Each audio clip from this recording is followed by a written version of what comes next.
نفسية للطالب. وفوق كل هذا اللي ذكرناه واللي طولنا بالشرح مالته، تجي للأسئلة، من تجي الأسئلة فوق الحر والضيم والمعاناة، تجي تلقى الأسئلة صعبة، وصعبة كلش، يعني كلش صعبة. يعني كنت أحكي ويا أحد زملائي المخرجين بتلفزيون الفراتين، فكنا نتناقش بهذا الموضوع. يعني فقال لي والله يا عيسى، يعني ما أعرف هم ليش ايش يسوون، يعني يردون يرسبون الطلبة لو شنو. فعلا أنا يعني بصراحة أخذت وقت أفكر بهذا الموضوع.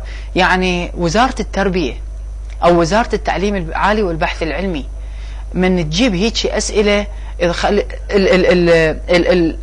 تخلي الطالب يعني بس يصفن عليها خطية، يعني سواء كانت الإعدادية والمتوسطة في وزارة التربية أو حتى الكليات.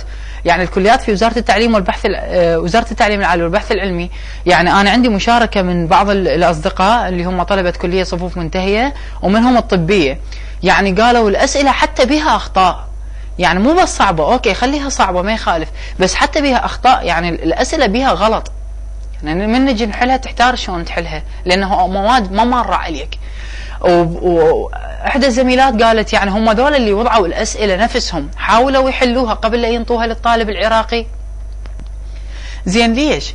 يعني أنت مكان ما تسهل عليهم الأسئلة بسبب الظروف اللي دا يمر بها البلد، يعني تجي تجيب لهم أسئلة أصعب من كل أسئلة دول العالم. زين ما هي جامعات الدول، جامعات الموجودة بالعالم كلها معترفة بأنه الدراسة العراقية هي أصعب دراسة موجودة بالشرق الأوسط أو بالعالم كله. زين أنت دا تشوف أنه الطلبة اللي عندهم شهادة بكالوريوس في ليبيا وفي اليمن وفي كل يعني تقريبا يعني أغلب الدول، دا تشوفهم من يجون يتقارنون ويا الطالب العراقي يطلعون لا شيء بالنسبة له. يعني دائما الطالب العراقي أو الأستاذ العراقي هو يفوق عليهم ويتميز عليهم. وأنتم كلكم مشاهدين الكرام تعرفون أنه المدرس العراقي شلون مطلوب في كل دول العالم، والطبيب العراقي أيضا. طيب ليش هالصعوبة هاي تصعبها عليه؟ يعني هسه أنا كمقدم برامج إعلامي يمكن ما أقدر للأسف، يعني أو ما أقدر أنه أتجاوز بالكلام على الناس اللي يخلون هيك أسئلة، لأن أنا أصغر.